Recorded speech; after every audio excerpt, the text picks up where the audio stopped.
Yo, what's good? Let's check out the new episode for Shadow's House. Logo reveal.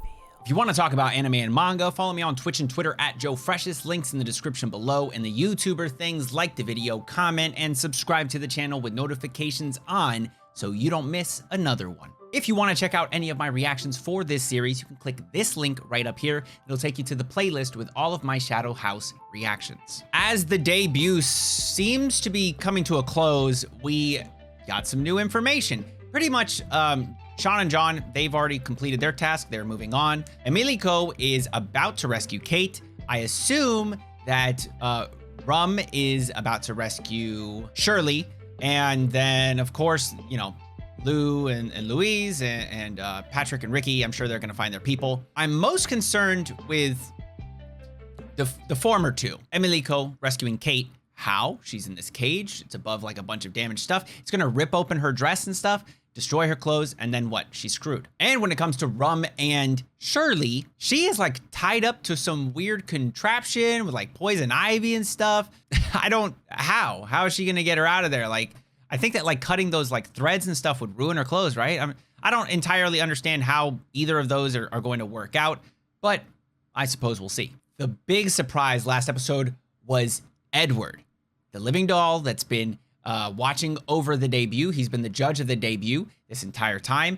Turns out he has the ability to switch between being a living doll and a shadow. Is that like a normal thing? I don't entirely understand it. Is that like a level you reach eventually that you can switch between the two? I'm not really sure. It's a bit confusing. And so I guess in shadow form, he's Edward. So he's been telling everybody he's Edward.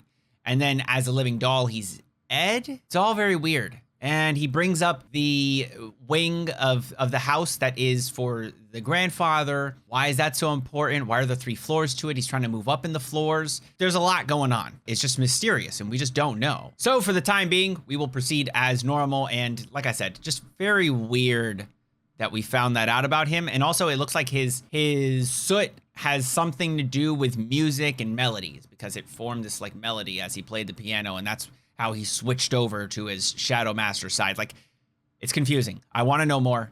So let's go check out the episode.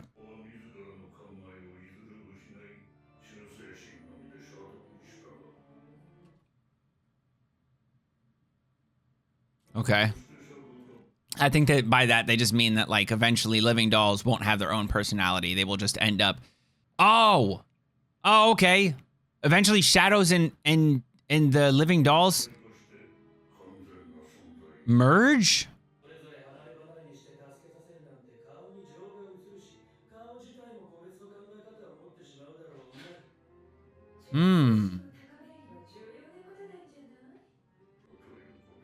That's the grandfather for sure.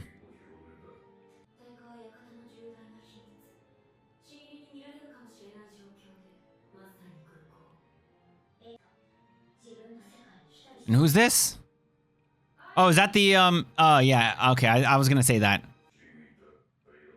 Does he not have a face? What is up with the grandfather? That was weird. Was he wearing a mask?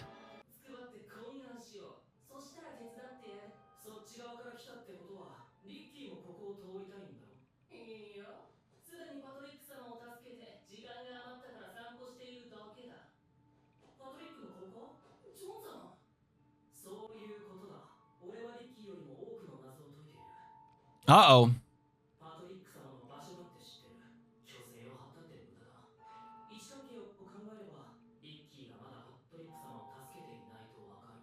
Oh, got him.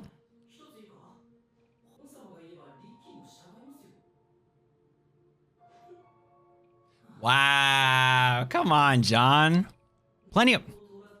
Yo, what's my man talking about plenty of time? Like, didn't they show us the clock thingy? It was like almost out of time. What do you mean? Hello? Or is this not occurring at the same time as what's going on with Edward? Because I'm a little confused on that one.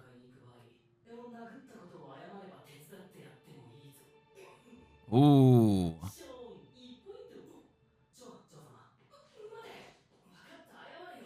Oh.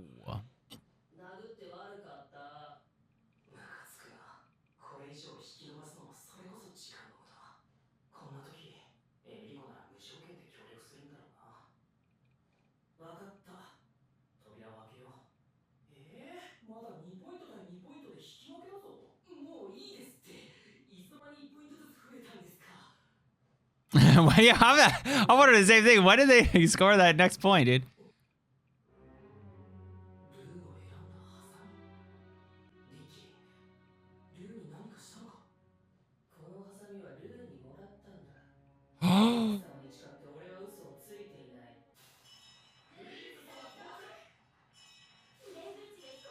Oh, wow.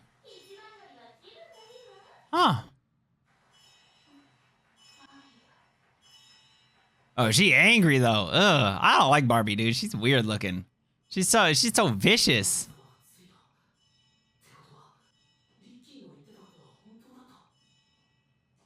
Ricky, come back. I'm sorry.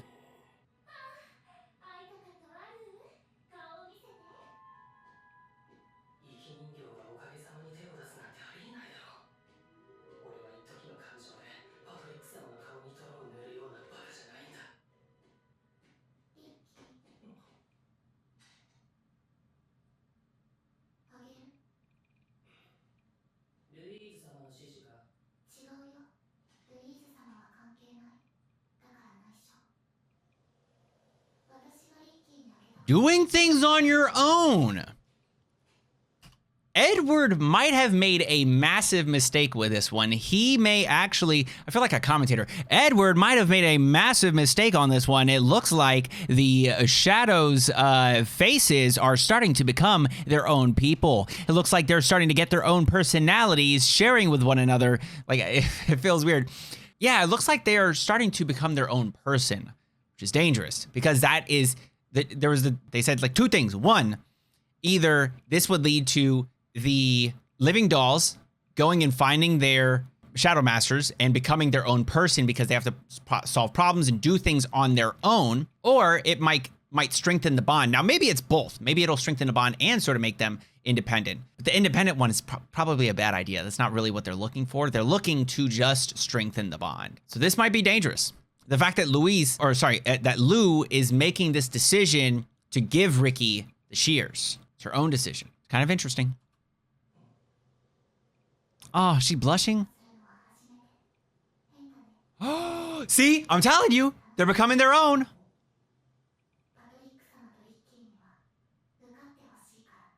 Oh. So sweet.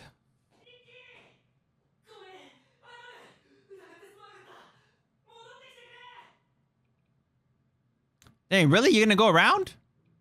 You tried to apologize. Wait. Dude, you was in the shadow form. Why'd you switch? You switched up on us. Ah, interesting. He's abandoning his path out of pride. Though, I would admit, and honestly, I would say that Ricky choosing to abandon the path out of pride is a better representation of Patrick because he is the same type of person that would do that. That's why he didn't want to immediately go to him. I think it's pride related. So if anything, he is showing himself to be more like Patrick.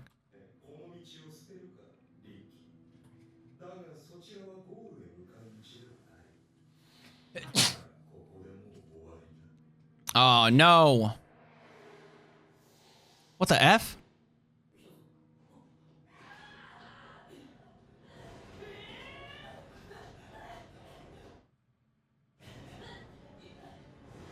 What kind of Indiana Jones?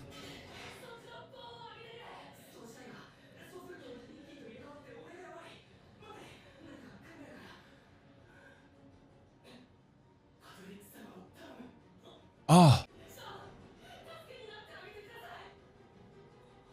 Dude. What do you mean, brother?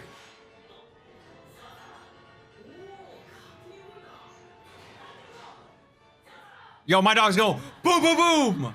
Boom, kapow, bloom. Watch. Carton.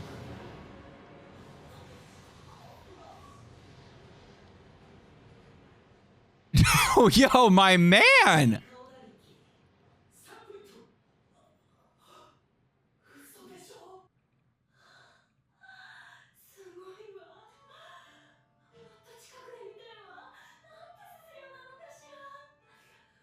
Oh, Oh, no. No, put that shit back in your face. Ew. I'm intrigued by this.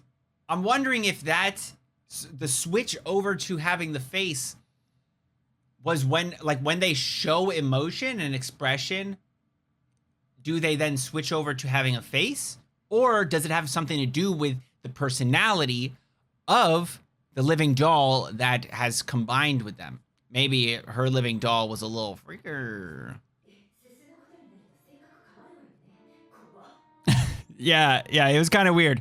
The soot, she was like, oh my God, so much soot. Oh.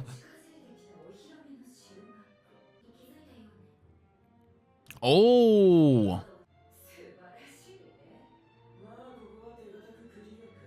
Yay, best friends.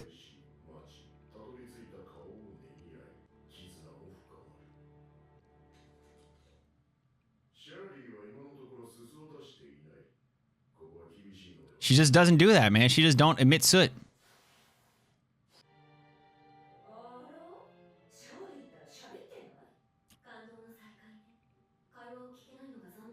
This is kind of interesting, dude, because they have a weird dynamic we found out last episode that Shirley doesn't really communicate at all.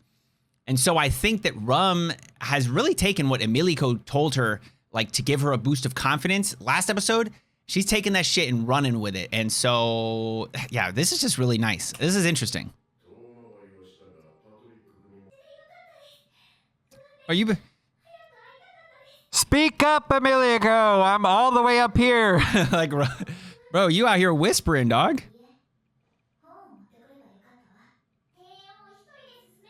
Bro.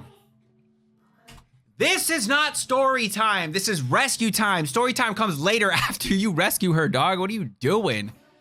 Oh my God, imagine. Oh, okay, that's a little bit adorable. Okay, I'll admit. Yeah, you should have started it over some cup of tea in Kate's room, dude. I don't know why you even continue, dude. Oh my gosh. So how are you gonna get her out, bro? How are you gonna do it? She's still mostly up there, bro. Only 3 chains have broken.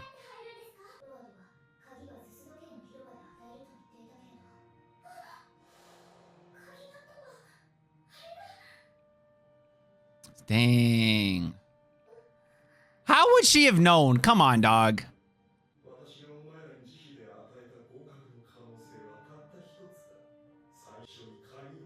Dude, this man's a dick. He's such a bitch, dude. Fuck this guy. There you go. Whoa, why are you emitting soot? There's something you like about her. Is it a time thing? Is that why? Yeah, she's worried about the time. Bro, just jump out. Catch her. Bro, just jump out. It's not that high.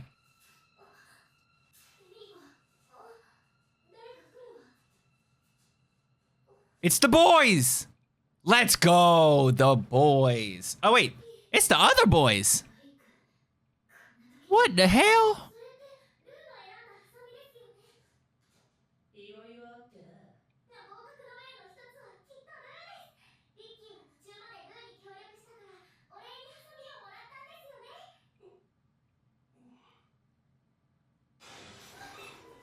Bro, stop emitting your soot. And she could just jump out, bro. Just crawl and jump out. Dude. Fucking ridiculous, man.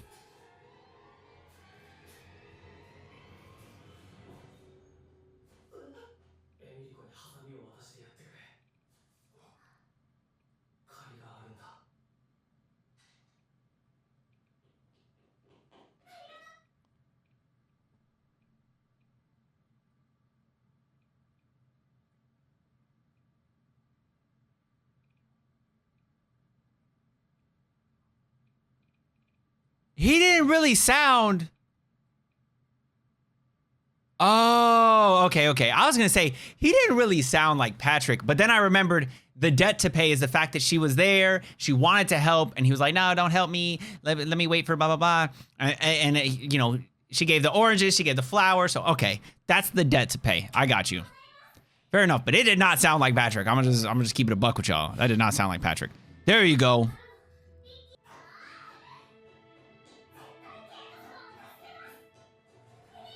What the fuck? She probably jumped up and grabbed onto the bar. Yeah. Let's go. Get her, Emiliko.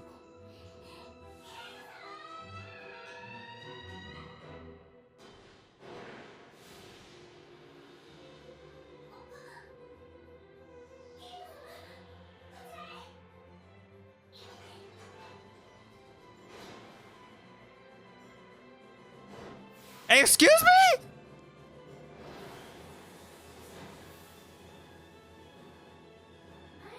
There is no shot. She managed to get no shot. I'm sorry. No. You can't tell me she jumped off of that and actually like mathed out the fact that she would land inside of there with the addition of the weight of Kate jumping into her, which would have knocked her off of course. No. No shot. Not possible. The box was way too small. Still a banger ED though. Such bullshit, but whatever. All right, man. I'll concede. Sure, she did the impossible. All right, cool.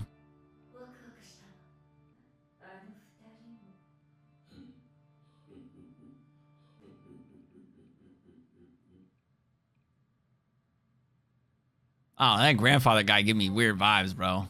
So at the start of it, they talked about the different outcomes that could come from this Edward test, right? The fact that they could become either more independent or become more close to their Shadow Masters. And we're seeing a little bit of both, which is pretty interesting that we're seeing a little bit of both. Then we see that Sean and John met Ricky in this weird revolving door, I would suppose you'd call it. I don't know if there's like an actual term for it, but they met them there. Sean pisses off Ricky, and so Ricky's like, man, fuck this shit, I'm out. He starts walking away, and a trap is activated by Edward, and that causes this boulder to go chasing after Ricky. Ricky starts running back to Sean and John.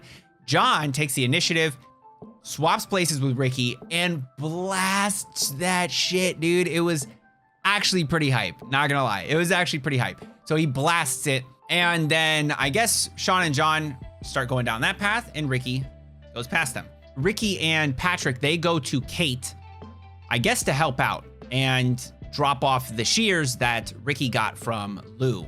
And I'm sure that was probably a lot Patrick's idea, because Patrick felt like he owed Emiliko just a little bit, like just a tiny little bit, for the oranges, for the flower, giving him a little bit of hope, you know, and letting Ricky be the one to free Patrick. That was nice. I like that. I like the fact that Emiliko could tell that it was Ricky's helpfulness that earned him those shears from Lou, not the fact that he stole them from her.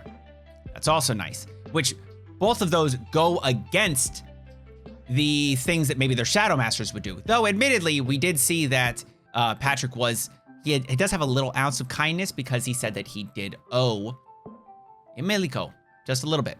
So he might not be too prideful. Though I felt like when Ricky was running away and that boulder came, him walking away out of pride, kind of gives me a Patrick vibe. If anything, he was just being Patrick. So that's fair there. But Lou also did something that Louise wouldn't do. Louise wouldn't have done that. She wouldn't have given the person the thing, because Louise is like obsessed with her beauty. That's it. She doesn't care about anything else. She's obsessed with her own beauty. And by her own beauty, I mean Lou's face. It's very weird. It's a weird dynamic. But I think that she's very like self-absorbed. And as a result, I don't think that she would have been like, here, take these shears. If anything, she might have given it to him out of pity. But we could see that Lou gave it to Ricky out of like gratitude. She felt like the time that they spent together was nice. And after John emits all that soot, then we see the weird thing from Sophie, who is apparently this like butterfly soot emission person. She's got like wings on her back and shit, and she does this weird tongue. I was like, oh, bro, you need to just dial it back, okay? Dial it back. That's a little creepy. Then we see that Patrick finds or sorry, Ricky finds Patrick, helps him, gets out. Multiple bells go off, 3 of them, okay? First one, obviously Lou and Louise, they make it out first because that's the first pair that found each other. Then I believe it's either Sean and John, which would make the most sense. And the following would be the other 2, Shirley and Rum. Though admittedly, Shirley and Rum just might be, they might have been second. They could have. Because, I mean, dude, Rum had some confidence getting Shirley out of there. Maybe Shirley and Rum, they have like a newfound relationship where they are a lot closer as a result of this. And that is very much in part thanks to Emilico, who has also maybe brought Patrick and Ricky a little bit closer, Sean and John a little bit closer. I think Emilico is actually good for all of this stuff. Though, Emilico also is making this bond with these living dolls, which as a result could mean that the living dolls are then becoming less close to their Shadow Masters. Admittedly, Patrick and John, I think, like Emilico just a little bit.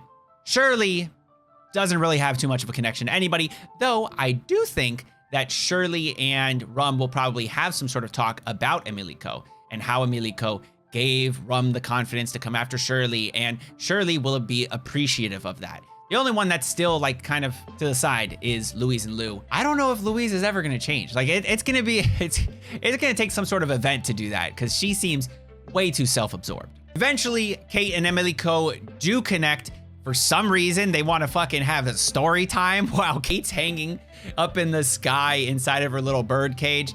There's so many things that are just weird about that situation. Like, why didn't Kate just jump out and then jump into the box? Why did Emilico have to take the brunt of the damage? Isn't she more human?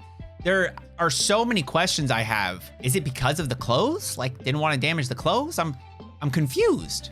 In the end, Kate still didn't have the confidence in Emilico to come and save everything, and she ends up making the cage fall with her lack of confidence in Emilico and her soot being emitted into the thingy. The cage falls, she's holding on to the little soot sucker. Emilico runs across the beam, jumps off through the soot, and is like, jump into my arms, which like, there's no way you can math this out.